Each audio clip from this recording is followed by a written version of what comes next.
All right, I've got 1:03 p.m. Pacific time, so we'll get rolling and anticipate that other folks may join us as we get started here. So first of all, welcome to the CalAdapt webinar today on accessing climate change data with R and ArcGIS. We're excited to show you some of the new tools that we've been developing to make California's climate science even more accessible and useful. My name is Lucy Andrews, and I'm a graduate student and researcher working with the CalAdapt team. I have the pleasure of facilitating today's conversation and offering just a few introductory remarks and logistics. First of all, we'll request that folks stay muted unless we get to a Q&A period, at which point we can take questions and you're welcome to speak out loud to offer them. You're also welcome to put questions in the chat and I can read them out during question and answer periods to make sure that your questions are brought up that way. Second, welcome to everybody who's used CalAdapt before. Welcome to folks who are new and curious how it is that we represent climate change science on CalAdapt. What you've seen up here on your screen is the landing page, cal-adapt.org. And CalAdapt hosts a variety of tools that you can use to access climate change data as one way to make climate science more useful and relevant in California. This work is sponsored predominantly by the California Strategic Growth Council and the California Energy Commission. So we just want to say thank you to those entities for their funding and their technical support as we do this work. CalAdapt is hosted at the Geospatial Innovation Facility at UC Berkeley. And a couple of my colleagues on the line today will speak a little bit more about the context of their work and how it relates to CalAdapt, knowing that they're researchers themselves in the UC system. So in this landing page here, you'll see that across the middle, there's a list of tools that say things like annual averages, extreme precipitation events, wildfire. And these are various pages that you can go to access climate change data on CalAdapt. So Andy, I'll have you advance the slide here. And this is an example of one of the tools on CalAdapt that highlights average temperatures throughout the year. So in this case, the average is a maximum temperature where you can see through time a warming trend in California. And you're welcome to specify, for example, the global circulation model used to model climate projections. You can identify time periods of analysis. You can identify emission scenarios. All of this living in this graphical user interface or this GUI tool. You'll also see that above the chart in small teal buttons, there are two options that say Get Data and Save Chart. And that's one of the primary ways that data is accessible through CalAdapt. You can find a data set for analysis, choose the time periods and spatial extent that are of interest to you, and download the data in this GUI format.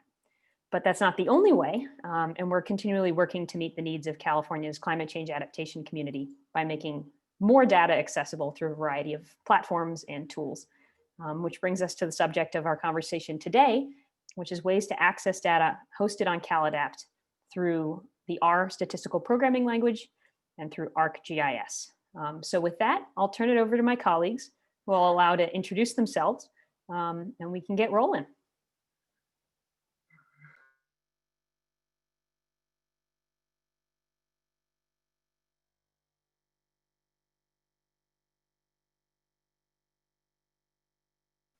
Andy, you're muted if you're hoping to talk to us. Thank you. Done that before. All right, welcome everyone. So I'm Andy Lyons, and I am here with my colleague Shane Fire, and we've been really busy and pleased to share with some work that we've been doing over the last few months, trying to extend the ways that people can work with CalAdapt, specifically in using the R and Python programming languages. So we're going to be talking a little bit about what we've done today. Let me talk a little bit first about us. Let me make this bigger. There we go. So Shane and I work for the Division of Ag and Natural Resources. This is part of the UC system. I'm based on the Berkeley campus. Shane is based at one of our field stations in Mendocino County. And I'll pause just to introduce this branch of the UC system because it's not as well known as the campus is. But we're the arm of the UC system that has offices in all of the counties where there's applied research supporting farmers and ranchers and land managers. We also have a broad range of statewide programs, including youth development programs, master gardeners, California Naturalist Program, and so forth. So it's a really cool branch of the UC system. And if you're all interested in doing applied research and extension, it's a great place to be. Shane, do you want to introduce yourself and say hi? Yeah, I'll quickly introduce myself. So my name's Shane Fire. Like Andy said, I'm with the University of California Ag and Natural Resources Division, and I'm the person who's been developing the ArcGIS Python toolbox. I come at this as a GIS person. I've been doing GIS for 25 years, and I'm always trying to think of how we can apply GIS to data sets that we have available. And CalAdapt is a resource-rich data set that we need to be able to tap into and use. And I look forward to showing you what we've been able to develop. Welcome, everyone. And Shane and I are both part of IGIS. That is one of the statewide programs, and we're essentially a smallish GIS support group supporting this whole network of researchers. All right. So a little bit about what we're going to do today. So I'm going to spend 5 minutes kicking this off with some general comments about different ways of accessing CalAdapt data, just to get us all in the same wavelength as we get started. Then I'm going to turn it over to Shane, who has developed a Python library and a toolbox that you can use to bring CalAdapt data into ArcGIS. And then I'll come back and talk a little bit about an R package that I've developed, doing basically the same thing, bringing our CalAdapt data into the R, using the API, and then we'll have a Q&A session. And our goals today are really, to introduce these tools to you. This is the first time we've sort of publicly presented them, and they are in usable shape right now. We will invite you to try them out. We will both show you how you can install them and get going. And really, we are also hoping to entice people to give us feedback, maybe to help us test these tools. These tools are still in development, and we're actively soliciting feedback and use cases. If you're interested in the slide deck, I will stick it here in the chat window. These are online right now, if you want to follow along or come back to these. Okay, so a little bit about the data on CalAdapt.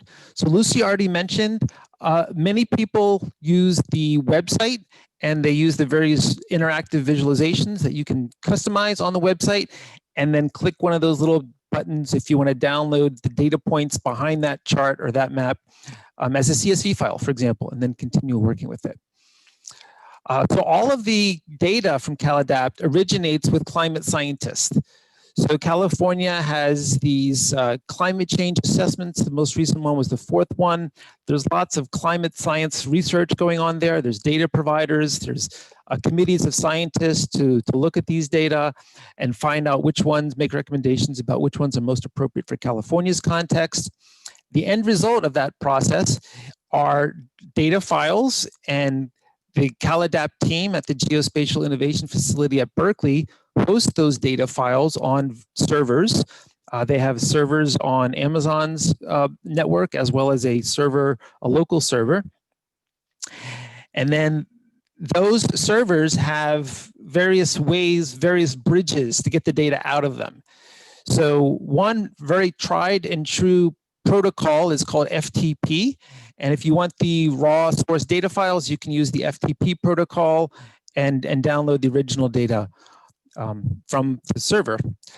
They've also developed a really well featured API, which is APIs. It's kind of like, I think of it as like Google Translate for computers or computer programs. It's basically a language that computers understand, is well documented, and allows me on my laptop to send commands to the server to get data and go back and forth. So that API is really what drives or feeds data to both the CalAdapt website, caladapt.org.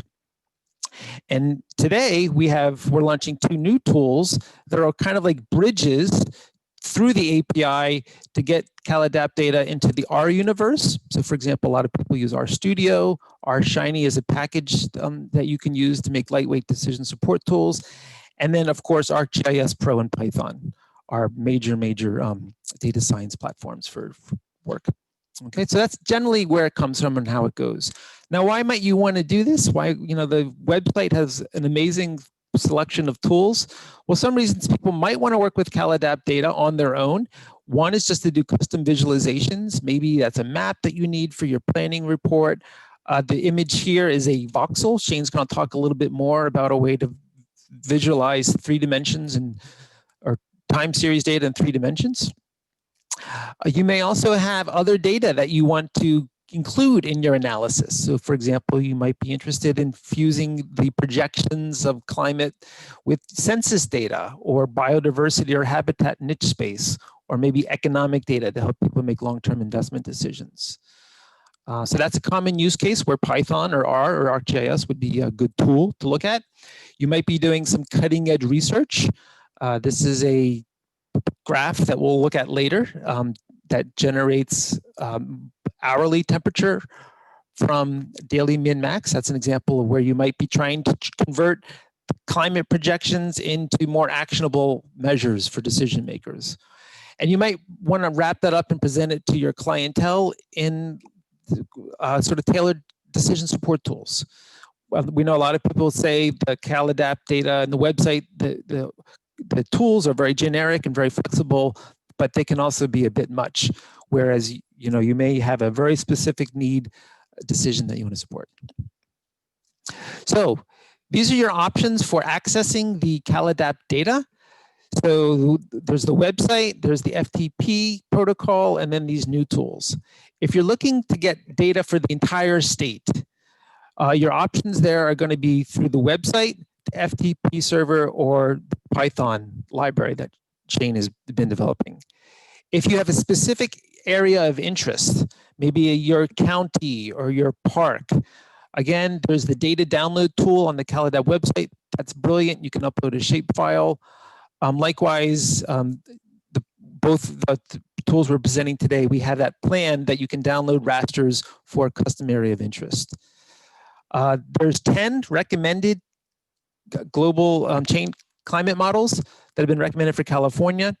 Those are available through all of the platforms for downloading the rasters. If you want all 32 of the global climate models, then your choices there are to use the FTP server or the Python package. So that's downloading rasters. You want back our raster files, like a GeoTIFF. If you only need the values for a specific location that you're interested in, that's referred to as querying. And these are your options there. If you have points, your own points, you can use the website or the tools we're showing today. Likewise with lines, all of our tools that we're showing today can support querying by a user-provided polygon. And then the CalAdapt API also has some preset areas of interest, also called boundary layers, and you can query those layers either through the website or through the R package. Lucy already mentioned the ability to grab data from the charts. There was a great webinar done a little over a year ago on the data download tool on the CalAdapt website. I would encourage people to check it out if you're interested in those tools. All right, so with that, I'm going to stop sharing my screen and turn it over to Shane. Thank you, Andy. Okay, so Andy mentioned that that we're developing a Python toolbox, and one of the main reasons for building on this Python toolbox for ArcGIS is to make it easier to access the CalAdapt data and analyze the CalAdapt data in the ArcGIS platform. The intent is to have this work in both ArcGIS Pro and ArcGIS Desktop. And I do want to add that they already that the CalAdapt team has already developed some Python cookbooks that show you how to work with CalAdapt data. This just adds a wrapper around some of those tools and API calls and things like that, and make them accessible inside of ArcGIS Pro. So this really adds on to the GIS environment. And also, why Python? Well, because it's used widely in GIS, and it's also used widely in data science. So that's the main reasons we're developing further into the Python realm. So Andy has already highlighted what the different avenues to get the data can do, whether it be the website, the FTP, the ArcCalAdapt Pi, ArcGIS Toolbox and Library, or the CalAdapt R library. And I just want to reiterate a few things. Right now, you can download the rasters. We're not downloading rasters at the area of interest level yet, which would come down as TIFFs. We are downloading the source data as .NET-CDF files. And one thing to point out is in ArcGIS Desktop as well as ArcGIS Pro, the support and the analysis capabilities for .NET-CDF files is growing with every release. So they're becoming easier and easier to work with. That's one of the main reasons that I'm building these tools to really work and download the .NET-CDF data. And then, and Andy mentioned the querying of features, and we have built in some really simple, easy to use GUIs to work with ArcGIS and to make calls to the API and bring data down. And I'll make sure I show those. About the polygons and predefined data layers or boundary layers that Andy mentioned, I'm not building those in right now because I anticipate that if you're a GIS user, you're going to have a feature layer, whether it be a shapefile, a file geodatabase that already has polygons that represent your areas of interest. So I'm making it easy for you to use your own data, your own polygons, points, and lines to go and make calls to the API. And all that happens on the back end. Okay. So installation of the package. I have put a link in the chat window, which right now links to a zip file on Google Drive. The intent of this, when it's all done, is we will have a GitHub location where this package will reside, as well as a website that explains the different functions, different features of what it can do. That is still in development. So if you want to try this tool out right now, you can download it from the link that's in the chat window. And all you need to do is download it, unzip it in a location that is accessible on your computer, and then you're going to add that toolbox to your project. And I can show you that real quick, just using ArcGIS Pro. So in ArcGIS Pro, you're going to go up to, let me get this out of my way. You're going to go up to View. If it's not already there, go View, Content pane, and then this pane will show up. You're going to right-click on Toolboxes and just say Add Toolbox. And then you're going to go to where you have unzipped that file. And in my case, it is in Python Toolbox Test. And here's the development version of the toolbox I've been working with. And if I open that up, you will see the different groupings of tools and what are available. And that should match what you all see here on your slide. And that's it.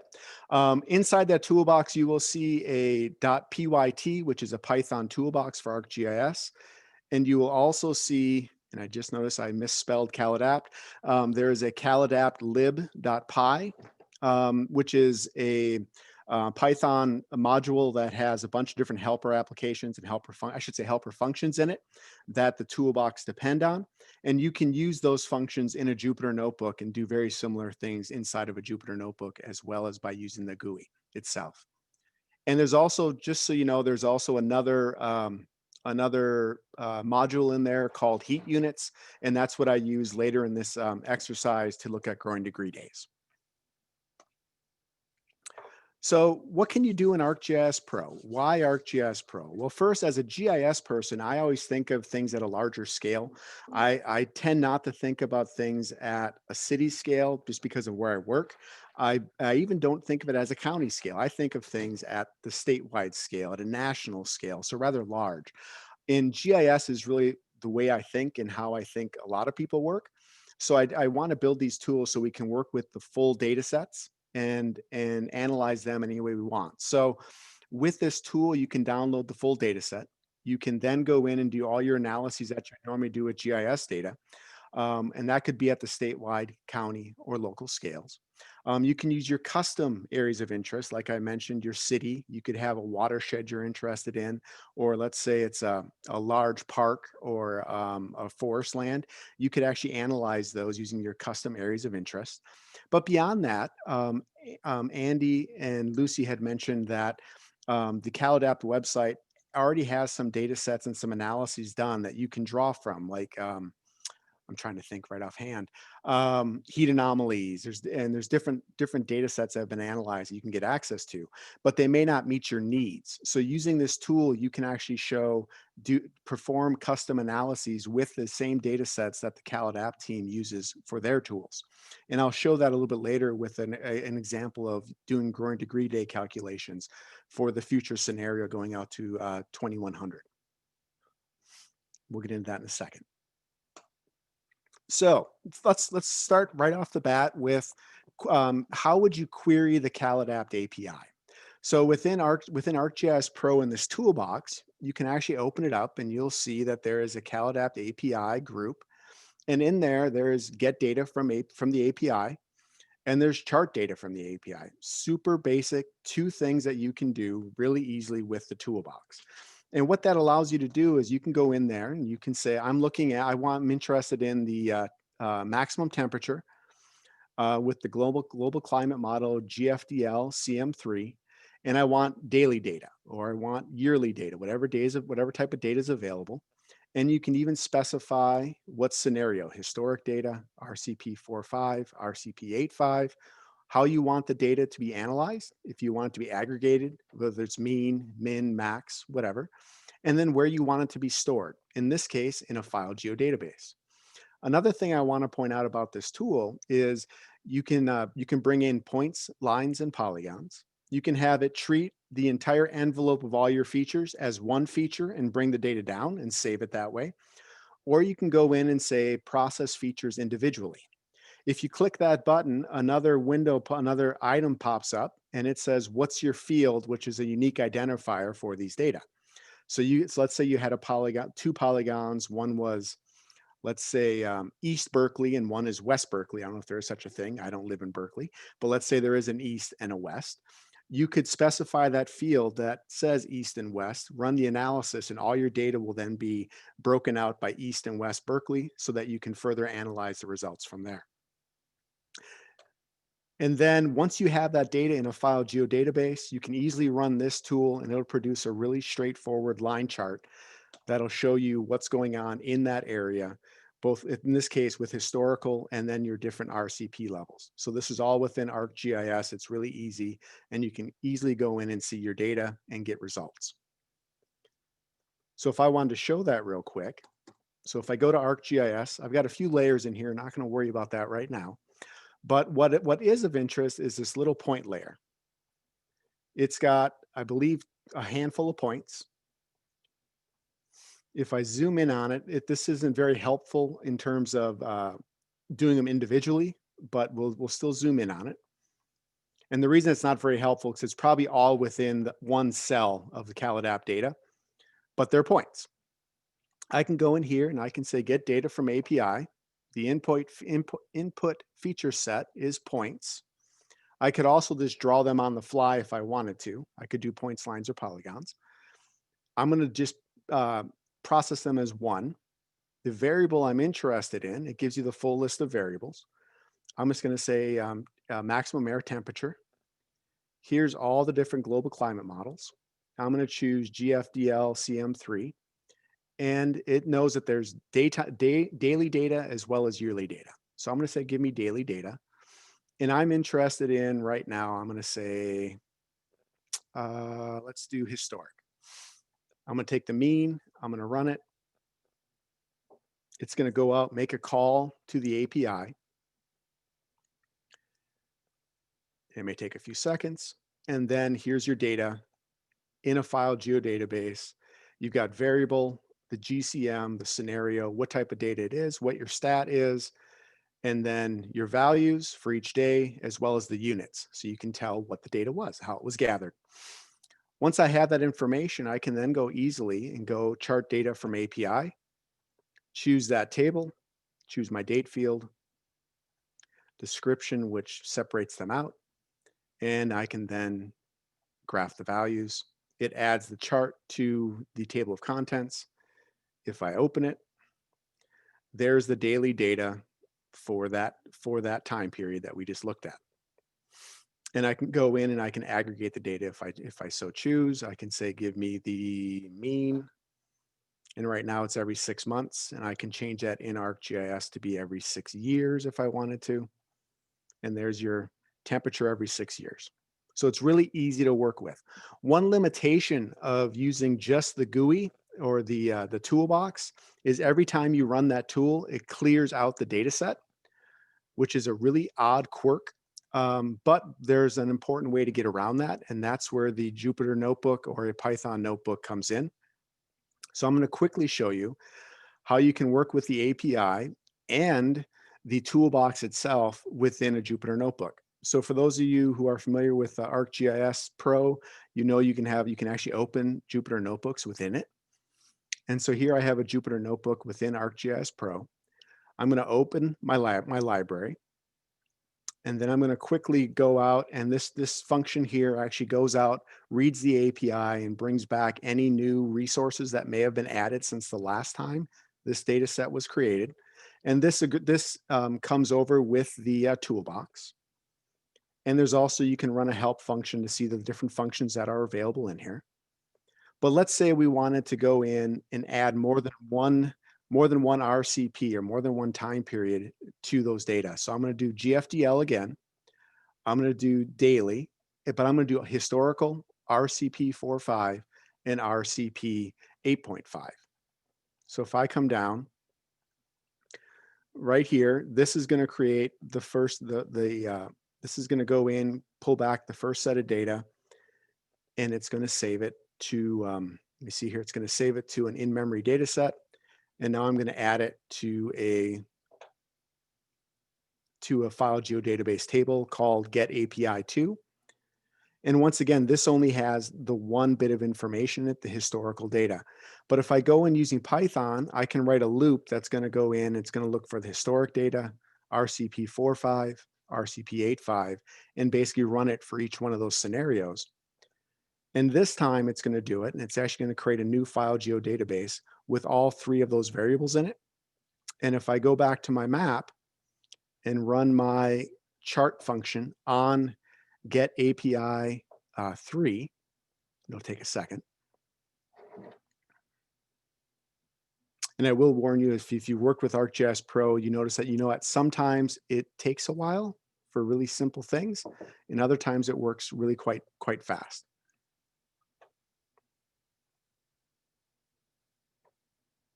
Okay, so here if I choose the getAPI 3, once again, choose the date time object, my categories, the description field, and the values are the value field. If I run that, once again, it creates a table, a chart on the side. If I open the chart, now I see the historic data as well as what the projections look like for the air temperature maximum underneath scenario 8, RCP 8.5 and RCP 4.5. And that was done using the Python, the Jupyter Notebook, and using Python. Another thing I want to point out that I didn't know about until just recently is you can actually, within the ArcGIS, within the Jupyter Notebook, you can actually reference the toolbox items as well. So instead of having to do the individual components from the CalAdapt library that I have built, you can also bring the tool itself in and run the tool within the Python notebook. And that is a real time saver. And for those of you who have not used ArcGIS and the history before, I just want to point out, you can come up here to analysis, go to Python window. It actually opens up the Python window. And then if you drag the last thing you ran into it, let's say it's the get API call, it'll actually show you exactly what it ran, and you can copy that into the Jupyter Notebook and it'll run that again. And then you can parameterize that differently and reproduce results. So it's a really nice, easy workaround to reproduce what you're doing in ArcGIS Pro. So that's the really simple way to work with the API. One thing I also should point out, if we go back to the API Jupyter Notebook, there is a function in here that you can actually use to figure out what variables that are available. So if I go up here and let's say I was interested in the global climate model GFDL CM3, and I want to know what's available in there. If I run this tool, it tells me that there's evapotranspiration, there's temperature of the air, base flow, precipitation, and so forth. And it gives you an idea of what other things you can use. So if you're only interested in, let's say, monthly data, if I come up here and type in month, it'll narrow down what things only have monthly data, and you can see those variables and what to use. So it's an easy way to go in and figure out what you can call and what you can ask the API to bring back for you. And that same function, just so you all know, is being used in this get API call. So these things here, these different variables populate this function and gives you an idea of what other things are an option. So you can use it either in Python or the GUI itself. Okay, so that's working with the API. So then there's the other piece. So then there's working with the raster data. Then there's working, and this data is coming from the source data sets from all the people who've created these climate data sets, and they're in the format of netcdf. So the remainder of this toolbox is working with the different source data, whether it be scripts, University of California, Los Angeles, University of California, Boulder, I'm sorry, not California, University of Colorado, Boulder, and so forth. And if you run these tools, they allow you to bring back the individual data sets as netcdf. So here, if I do the local data set from scripts, I can specify I want meteorological data, and I want GFDL, CM3, RCP85, and I want maximum air temperature, and I want it for the time period from 2006 to 2100. If I run this, it's going to go and it's going to query the FTP site and bring back 95 or 96 years worth of data and store it on your computer. Or you could loop through it individually and do the process and store the results, but it'll go back and bring back all those data for you. And in every one of these tools that are highlighted in this red box right now have the ability to pull back not just one time period, but numerous time periods. So it could be 1 up to 100 if you're going into the future, or actually 95 to 96, or it can be up to 50 years if you go back to 1950. So once you have these data, you can then further analyze them in ArcGIS Pro. There are some really nice tools that they've built in, and I'll go through them in just a second. But here's an example of just looking at one netcdf file brought in as a multidimensional raster. And then you can do a query of 3 locations. It'll query that multidimensional data set and give you a temporal graph that shows what that variable looks like in each of those 3 locations over time. So in this case, I think it's 96 years or 95 years for those 3 locations up near the North Coast, the Central Valley, and then out in the desert. So you can see, in this case, maximum air temperature. And once you have those data stored in your computer, you can do other analyses. You can do custom aggregations, you can do anomaly detection, trend analysis, and several more multidimensional analyses directly within ArcGIS Pro. And I use these, I'll show some results, but then I also use these in growing degree day calculations later in this presentation. And not only do you use the tools that are provided by ArcGIS Pro, but you can use the Python environment to create your own custom functions and your own custom algorithms and run that on the data and then bring that back into ArcGIS. Okay, so here's an example. Let me see what I have underneath here. Okay, we'll go through this in a second of creating a mosaic data set and what needs to be done.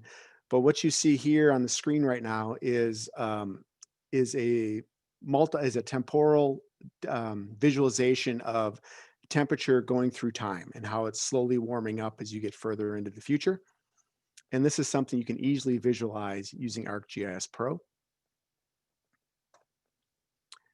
Here's an example of trend analysis. So you can go in, like I put in a data set of 95 years worth of temperature data and had the tool analyze those data and give me a trend of what's happening over time with this data set.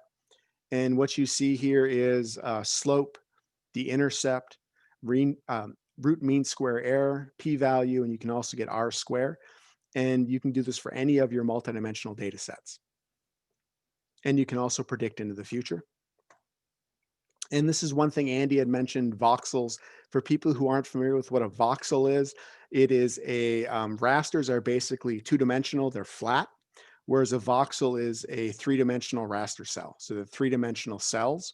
And this is an example of visualizing, once again, air temperature over time for California. And you can now do these in ArcGIS as of, I believe, ArcGIS 2.6, which came out this last August. And I can show this if y'all want me to at the end.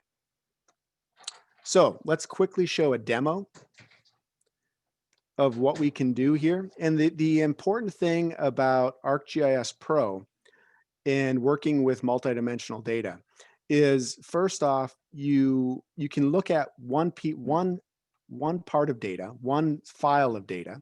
So if I go up here to add data, multidimensional raster, I can go in and choose one raster layer. So this is 1 year of NetCDF data. And it queries the data set and tells me what variables are in there. I can show them all and as one data set if I choose multidimensional multivariate raster, or I can just show one and it'll break it into 2 different layers. And what that does is it adds right to your map those data sets as a raster layer.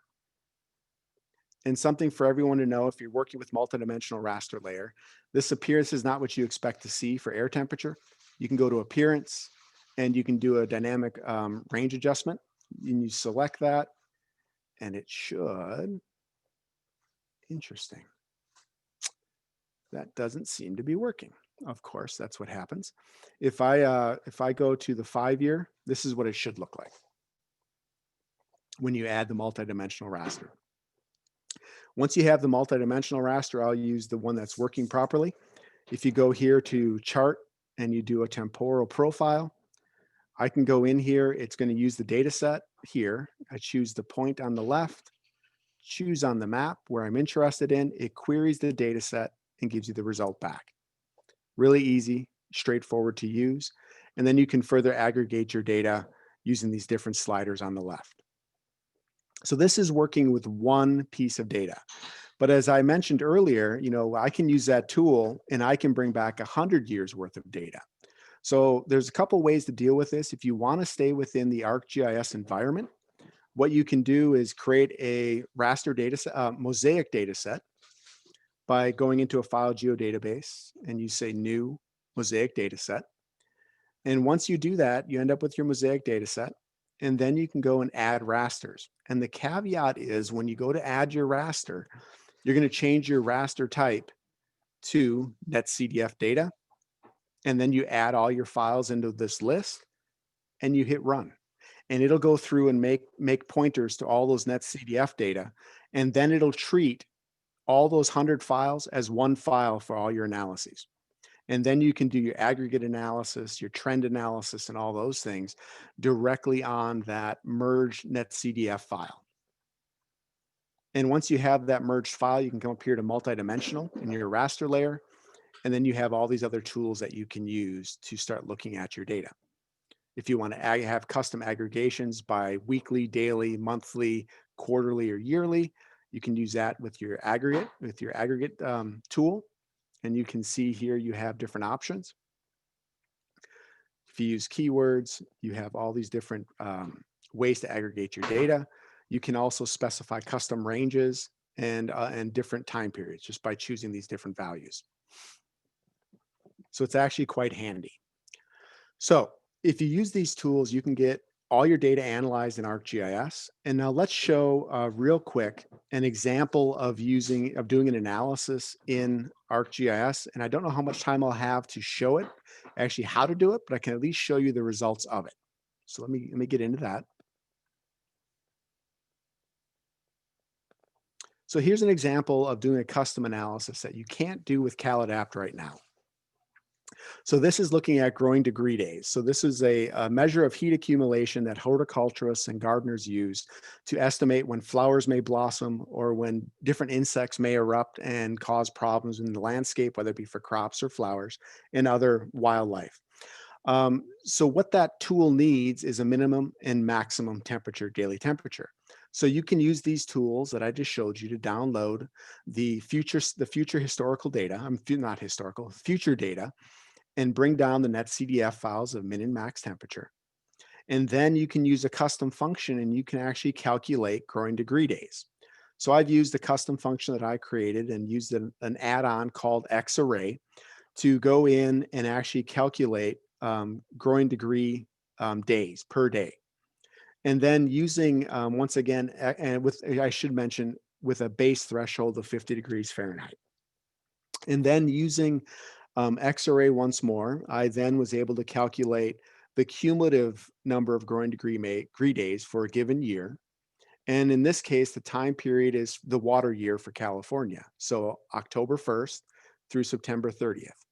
And what you notice here is that in 2006, there was approximately 55,000, not 55,000 growing degree days in this one spot in the Central Valley of California. By the year 2100, there's going to be over 7,500 growing degree days in that same spot in California. So one of the questions I had was, well, okay, so we have growing degree days increasing. So what is the projected amount of increase per year?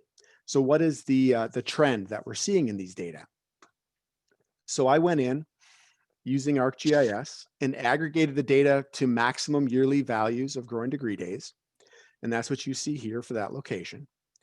And then once I had that, I was like, well, there is a trend. What is the trend I'm seeing? So I ran a custom trend analysis using ArcGIS.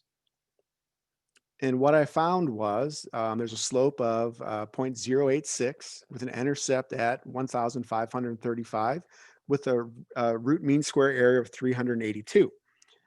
But what I really noticed when I look at this is there are definitely some spots that have a much lower slope, much lower rate of increase in growing degree days, especially in the North Coast and the Sierras. The Central Valley has a relatively high increase in growing degree days. And there are some places in the Southern Central Valley in the desert that's quite high. And then we could further delve in and see, what is the level of increase for all these locations around the state or custom locations around the state. And this is something that we wouldn't have access to if we weren't able to bring these data down as netcdf and further analyze them using Python and the ArcGIS toolbox. So where are we going with this project? What's next steps for us with this toolbox? I'm still going to be working on the ability to download TIFFs through the API instead of working with the netcdf data. I need to go in and further build out the documentation for the toolbox in the Python library, and then develop some code cookbooks to illustrate the use of these tools.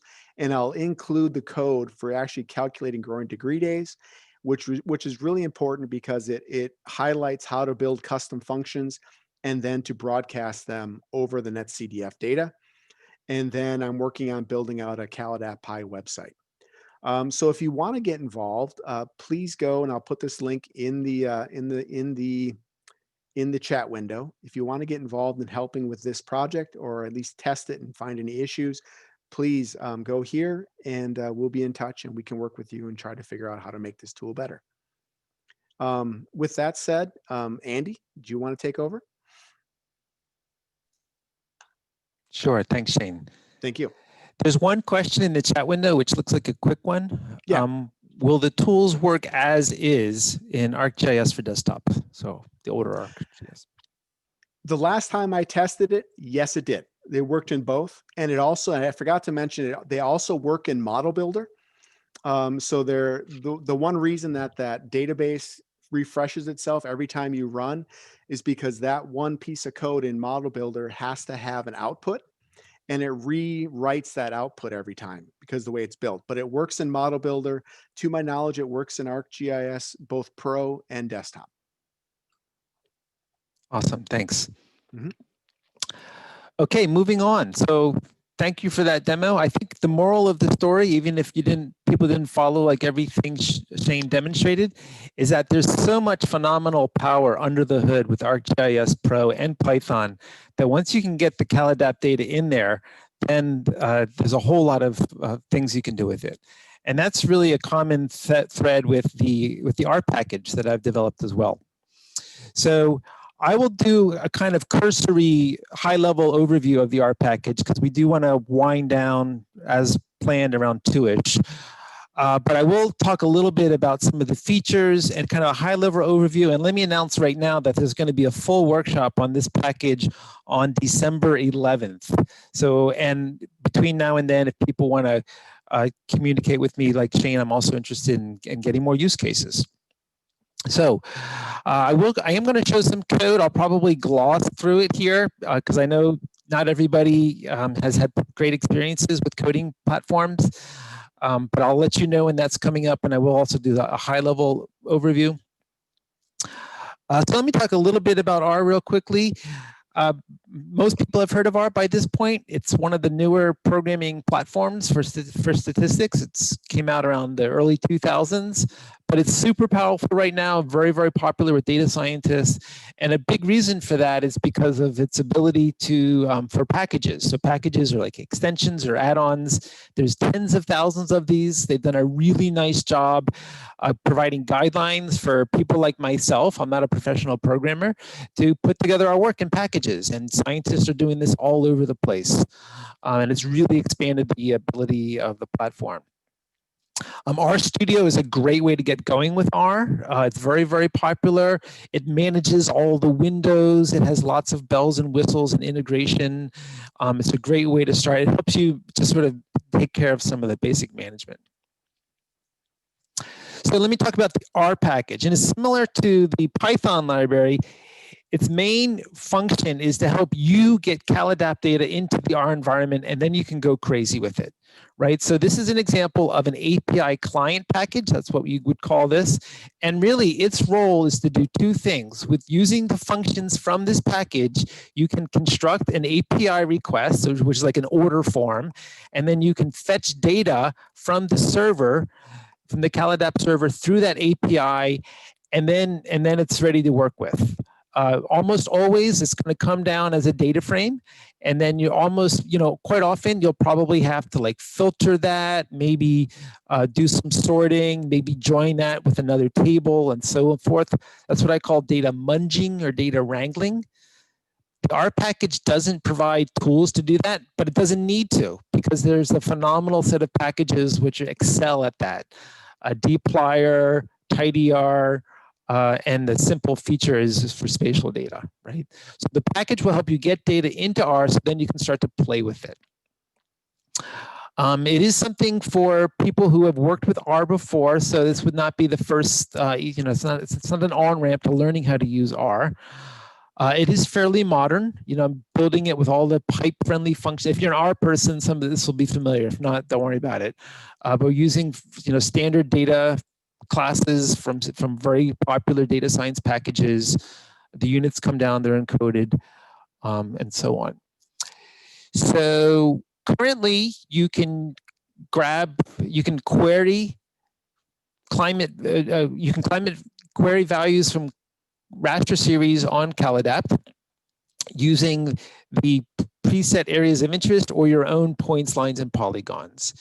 It is still in beta, still actively updating it, and I've got some other features that are in the pipeline, including importing rasters, as well as downloading large volumes of data by caching the results locally. If you're interested in that, let's communicate, because I'm actively working on that, and we'll be showing how to use that at the workshop. Let me also mention here, this is the website for the package, and I will put this in the chat window. So this website has, this will continue to be updated. This is where there'll be documentation. So for example, there's R notebooks. So for example, R notebooks are kind of like Jupyter notebooks. There's complete working code, load it into RStudio, and you can actually run the code live, and it should work. This and other presentations are going to be on there. So the website's kind of the go-to place. And I've got some more technical articles coming up showing how to use the different features. All right, so let me quickly go through an outline of the steps, and then I'll jump to some of the examples. Generally, there's 5 steps to working with the package to get data into R. Number one, think about what is your area of interest and get that organized, right? You might need to import a CSV file of locations. You may have to import a shape file. If you're using one of the preset areas of interest, you may have to look up the FIPS code, or the GeoID for a census tract. That's step number one. Then you use the package to create the API request, and we'll look at the functions that build that together. Fetch the data, munge the result, and then continue on with your analysis. Okay. This is the code if you want to install it. I won't talk through this. If you're an R person, this will look familiar. You do need R tools to be installed in addition to RStudio, as you do for installing any package that's on GitHub. Let's look at a kind of a sample, a quick use case. So we load the package, right? So this is the R command that you use to load a package into memory. And now this little block of code that I've highlighted here is actually it's using several functions together to build a request, like an order form for data. We haven't sent the order form yet, but we're building it. So you can kind of figure this out, right? There's the first function here, is going to specify a location, like what location am I trying to query? The next four pieces of this are specifying the elements of a downscaled climate layer, right? So the GCM, your emissions scenario. Do you want it by yearly, monthly, or daily data? There's another line here, which is where you can specify start and end dates, in this case for a year. All right, and there's variations on this depending on what you're trying to do. If you just simply type the name of an API request object and hit enter at the console, it'll show you what is in there. Note that you don't have to memorize these crazy acronyms for all the global climate models. There's some constants in the package that have those all built in, both for the emission scenarios and the GCMs and so forth. Now you're ready to fetch the data. There's a function called getVals, and that's going to make the calls to the server and return a tibble. A tibble is a data frame. This is what it looks like, and you can see all of the pieces of your raster series are there, and at the end of it is going to be the values, and the units are encoded. It comes out using the units package. That's another package that people have started using. All right, so these are the pieces of building the API request object. I'm not going to talk through this slide just to save a bit of time, but take-home messages. There's a set of functions that you can use to specify your location. Pick one of them, depending what you're doing. You can specify the raster series that you want to grab, either as we've saw by specifying the elements of a downscaled climate projection from scripts, or there's many other raster layers on the CalAdapt server that you can grab, and you can specify the slug. I'll talk about a slug a little bit during the workshop. Specify the start and end dates, and then any options. Okay, I'm gonna skip to one of the examples to show you kind of a quick, a complete example. So here we're putting together your API request. We looked at that. The API request can also be plotted, right? So whatever location you've put into your API request, if you type plot, it'll show you where it appears on your map. It's a little glitchy right now, but it works responsively in RStudio. Fetching the data. Now, depending what you need to do, maybe you're trying to make a plot, maybe you're preparing this data to feed into some model, then you can do some munging.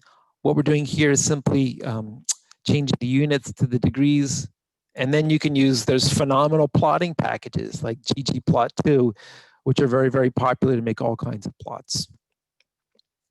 Okay, one more. This is an example where we're actually using the power of another package. There's a package called chillr, which is designed to compute chill hours, also used by tree crop growers to plan their management.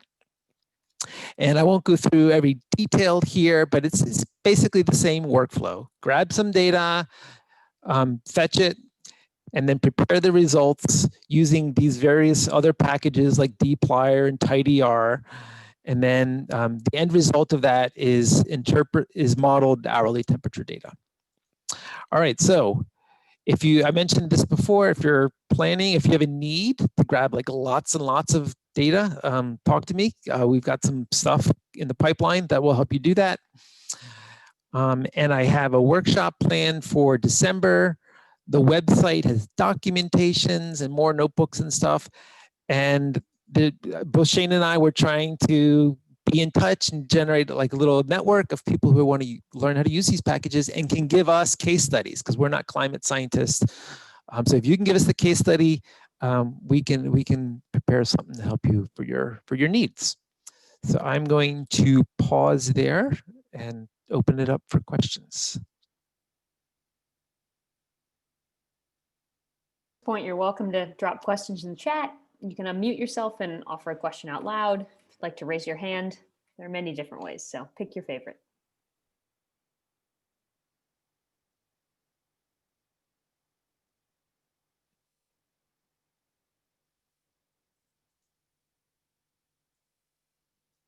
And if at this point no questions are coming to mind, knowing that this was a lot of information at once, know that we'll be sending out the documentation and the slides and this recording after the fact to folks who registered and attended. So you'll have the chance to sit and reflect on this.